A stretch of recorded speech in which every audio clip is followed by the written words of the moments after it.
Bismillahirrahmanirrahim. Assalamualaikum warahmatullahi wabarakatuh. Waalaikumsalam. Alhamdulillahirrahmanirrahim. Wassalatu wassalamu ala asyrofil anbiya'i wal mursalin wa ala alihi wa ashabihi ajma'in. Amma ba'du. Faqala Allah ta'ala fil Qur'anil azim, a'udzu billahi minasyaitonir rajim. Bismillahirrahmanirrahim. Rabbana la tuzigh qulubana ba'da idh hadaitana wa hab lana min ladunka rahmah innaka antal wahhab. Pemirsa, akhirnya kita sampai juga ke asma yang ke-16, yakni Asmaul Husna Ya Wahhab. Arti Ya Wahhab ini kalau secara harfiahnya, secara lafziahnya adalah memberi. Makanya ada istilah hibah. Iya, pemirsa, pemberian. Oh ya pemirsa, karena saya masih bersama Kiai Haji Ahmad Sya'ban. Nah, ini lagi-lagi orang pintar yang menyertai saya kali ini. Tadi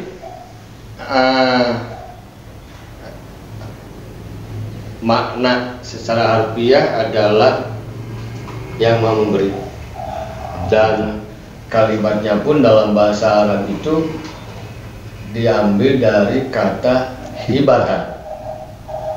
Nah, hibatan namun secara ma'ani adalah gimana? Iya, betul ya. Nah itu kalau nggak salah ada di kitab itu tuh. Iya. Dalam kitab ini disampaikan bahwa Al-Wahhab itu maknanya hibah, dan hibah itu al-atiyah al-khaliyah anil a'rad. Artinya pemberian yang tulus atau pemberian yang tidak dibarengi dengan adanya tujuan-tujuan tertentu. Nah, bahasa Sunda mah teh gantar kakayita ya mutlak mere we gitu nya. Mutlak maparinkeun ya, mutlak masihan, memberi tanpa untuk ada follow up dari apa yang telah diberikannya. Murni ngasih aja gitu. Murni pemberian. Nggak kayak musim kampanye kemarin kan. Ada ngasih, ada udang di balik batunya. Kalau ini murni ya. Murni. Ini yang biasa kita lakukan di bulan Ramadan itu kan sering gitu ya, jelang itu. Lanjut terus. Takjil dan sebagainya. Jadi ngasih yang kosong dari berbagai tujuan, dari pamrih. Iya. Kemudian dikarenakan faida kasurat al-ataya bihadhihi sifat yusamma sahibaha jawadan wa wahabban. Ketika Allah mempunyai sifat pemberi tanpa adanya tujuan-tujuan tertentu, maka pemberian dari Allah itu sangat banyak. Nikmat dari Allah itu tidak akan pernah terhitung sampai kapanpun. Maka pantaslah bahkan saking banyaknya sampai kita nggak sadar. Iya, betul ya, bahkan tidak sadar. Lebih banyak yang tidak disadarinya yang. Tapi memang anehnya sifat manusia itu ada istilah halo setahun lantis hujan sapoe. Kebaikan yang begitu banyak memberikan satu nuktah, sama ngasih sakit satu detik saja, itu kebaikan semua hilang.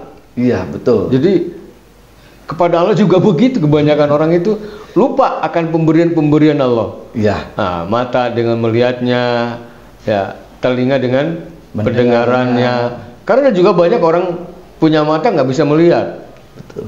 Punya telinga nggak bisa mendengar atau kurang mendengar.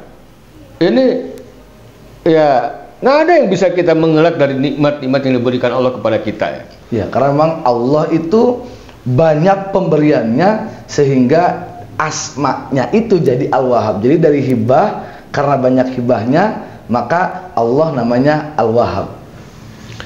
Karena banyak memberinya maka Allah itu Al-Wahhab. Nggak diminta pun dikasih. Nggak minta pun dikasih. Seringkali kan kita meminta, ya Allah berikan rezeki yang banyak, berikan rezeki yang banyak. Padahal ketika di dalam perut ibu kita pun kita tidak pernah minta dan Allah tetap kasih. Mau dikasih. Apalagi kita belum bisa makan. Iya, betul. Belum punya gigi lagi ya. Tapi Allah kasih gitu ya. Iya, jadi betapa Allah itu Maha Al-Wahhab. Al-Wahhab, Maha Pemberi. Oleh karenanya jangan berharap pada yang lain, lebih baik berharap kepada Allah Subhanahu wa taala. Nah, sebagai orang santri ini kan kembali harus ditasrik ini. Mustaq minhu-nya adalah dari apa tuh? Isim fa'il. Dari masdar ya, hibatan ya. Hibatan, wahban, wihaban. Iya. Nah, ini. Segatnya dari isim fa'il, wajan, fa'alun, wahab. Ini bacanya wa, terus haknya kan di bawah. Iya. Dan itu double. Langsung ke hak wahabun. Jadi saking nggak ada tandingnya Allah memberi kita ini sampai mengucapkan wahab pun begitu susah, habis napas kita seperti ya, kalau pakai makhraj hurufnya gitu kan. Nah, kemudian ini kan ada hadis taholaku biahalakillah. Manusia diwajibkan mengorbankan harta dan jiwanya karena Allah. Betul ya. Ini. Jadi wa anfiqu mimma rujaknakum. Apalagi di bulan Ramadan ya. Betul.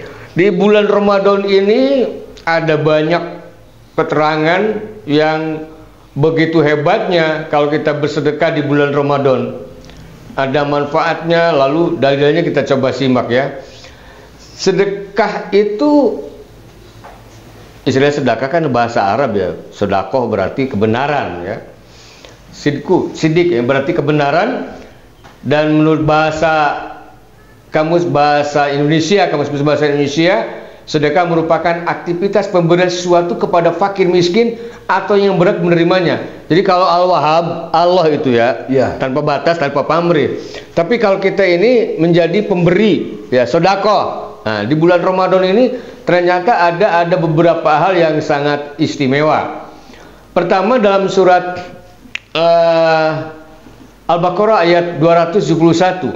Allah berfirman, "Intubdu shadaqati fa ni'ma hiya wa intufuha wa tu'tuha al-fuqara fa huwa khairul lakum wa yukaffiru ankum man sayyi'atikum wallahu bima ta'maluna." Artinya, jika kamu menampakkan sedekahmu, berarti dipertontonkan gitu kan, itu baik. Jadi artinya kalau sedekah ditonton nggak apa-apa, itu baik. Akan tetapi jika kamu menyembunyikannya dan memberikannya kepada orang yang fakir, itu lebih baik bagimu. Artinya sedekah ini boleh kepada orang fakir, boleh kepada orang yang bukan fakir. Karena sedekah kan bebas saja. Boleh dipertontonkan, boleh juga tidak. Tapi yang terbaik adalah disembunyikan dan diberikan kepada orang-orang yang fakir. Allah akan menghapus sebagian kesalahanmu. Allah Maha teliti terhadap apa yang kamu kerjakan. Jadi dengan sedekah di bulan puasa ini, kita ini kekurangannya, kesalahan itu akan dihapus oleh Allah Subhanahu wa taala. Bahkan dalam ayat lain ya. Ada ya.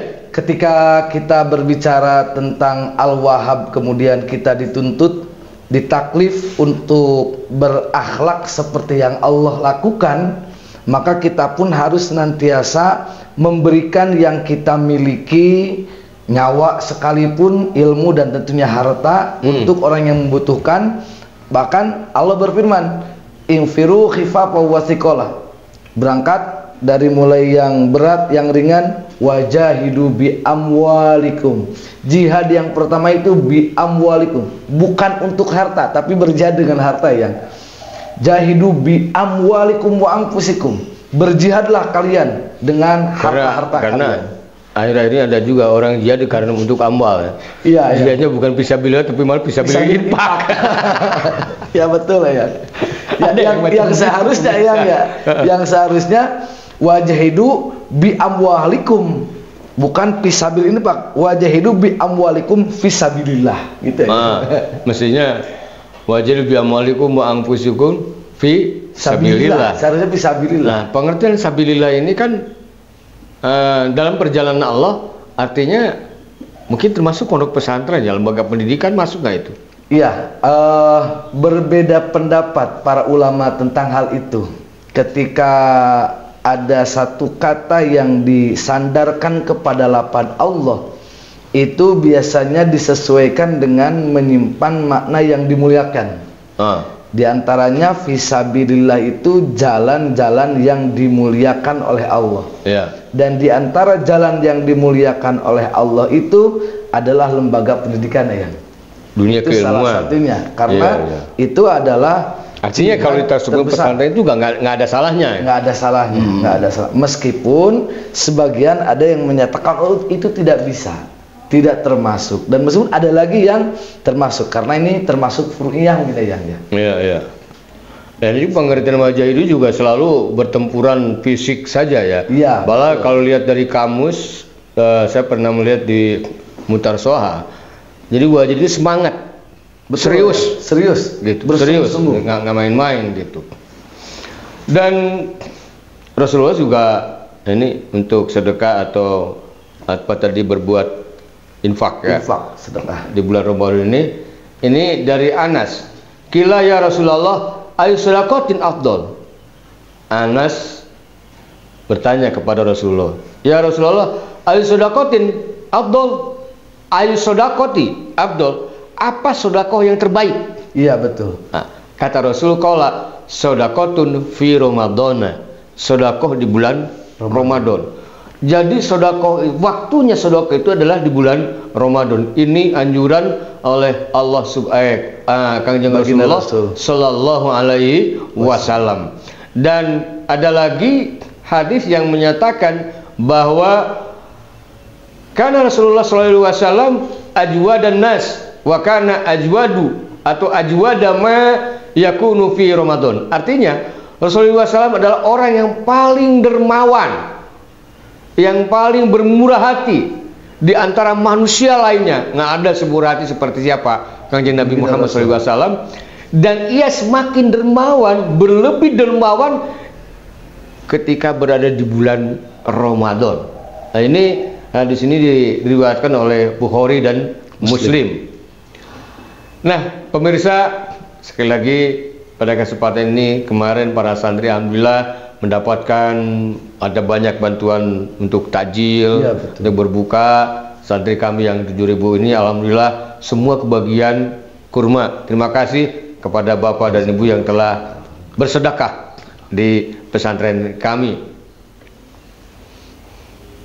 Dan memang orang yang berpuasa itu dianjurkan untuk lebih banyak bersedekah. Biasanya kalau saya cerita lagi tentang sedekah ini mungkin di bulan Ramadan. Nah ini kan kita lagi cerita tentang Al-Wahhab. Iya betul. Orang Allah yang Maha Pengasih. Selanjutnya ta'aluk. Kaitan. Kalau barusan ta'aluk kita harus berbuat, berinfak, bersedekah, apalagi di bulan Ramadan. Makanya kalau di Saudi Arabia itu lucu ya. Kalau kita mah berebut nyari-nyari orang mana yang akan bisa dikasih. Iya. Kalau di sana, kalau di kita menyarinya orang yang mau ngasih. Yang mau ngasih. Kalau di sana mah orang-orang mana orang bisa dikasih gitu, susah sekali. Dulu di Masihan yang. Ta'aluknya ini kepada semua manusia, makhluk ya. Ya betul. Tidak kepada Allah Subhanahu wa taala. Ya, karena yang diberikan ada uraiannya. Iya. Karena Allah itu bukan hanya memberikan rizki kepada orang-orang yang beriman saja, tetapi orang-orang yang tidak beriman pun Allah memberikan. Maka judulnya makhluk. Iya, bahkan hewan sekalipun. Hewan sekalipun. Tapi dengan artinya makhluk ini juga bukan kepada Allah. Masa Allah dikasih Allah? Iya betul ya. Ya apa namanya, jeruk makan jeruk ya? Jeruk makan jeruk. Jadi ta'aluknya ini khusus kepada makhluk, tidak ta'aluk kepada zat Allah. Gitu. Kemudian kias ini akan menerima orang yang terkena dengan terta'aluki dengan sifat wahab, maka dia ini akan mendapatkan pemberian. Menerima pemberian, dan tidak ada orang yang mendapatkan pemberian terlepas dari wahabnya siapa? Allah Subhanahu wa taala. Dan tidak akan ada yang menerima pemberian terkecuali yang bukan hasil dari Allah Subhanahu wa taala. Asma al-Wahhab. Allah Subhanahu wa taala berfirman, Rabbana la tuzigh qulubana ba'da idh hadaitana wa hab lana min ladunka rahmah innaka antal wahhab. Nah, ini bagian ranginya bagian dia nih. Rabbana la tuzigh qulubana. Ini salah satu dalil di mana Allah itu mempunyai asma al-wahhab. La tuzigh qulubana ba'da idh hadaitana. Allah yang telah memberikan hidayah, petunjuk kepada kita semua sehingga bisa berbuat kebaikan. Wahab lana min ladunka rahmat. Allah juga yang memberikan rahmat kepada kita, dan tidak terhitung rahmat yang Allah berikan, tidak terhitung pemberian yang Allah berikan, tidak terhitung hidayah yang Allah berikan kepada kita, sehingga innaka antal wahhab sangat logis, realistis ketika penyebatan Allah itu diberikan kepada Allah Subhanahu wa taala. Jadi Al-Wahhab ini ada dalam Al-Qur'an. Ini surat Ali Imran ayat 8. Nah, selanjutnya pemirsa Asror. Nah, amalan-amalan dari Asma Ya Wahhab ini ada beberapa kalimatnya ya. Ini sebetulnya Asror itu rahasia. Rahasia itu artinya makna yang terkandung bagaimana kita berdoa dengan makna Asma Ya Wahhab ini. Yang pertama ya kita baca ya Wahhabnya. Ya, ada lagi yang versi panjangnya, yaitu yang barusan itu Rabbana la tuzigh qulubana ba'da idh hadaitana wa hab lana min ladunka rahmah innaka antal wahhab. Nah, itu asrornya. Jadi asrornya itu berdasarkan dari surat Al-Imran ayat 8. Nah, istimewanya yang pertama perilakunya atau mengamalkannya adalah kita harus benar-benar jazim bahwa Allah itu Maha Pemurah. Oleh karena Allah pemurah, mintalah sama Allah. Yang punya cerita. Kisah yang butuh duit lah. Yang minta segala macam disebut, pengen itu, ini karena anu, karena A, B, C, D gitu. Sampai minta sampai nangis-nangis gitu ya. 2 bulan nggak dikabul-kabul. Akhirnya jujur saja yang ini frustasi. Karena ada semacam suara ke telinga. Emang Allah itu bisa dirayu dengan nangis. Segala macam disebutin itu ini, emang Allah kagak tahu? Oh iya ya.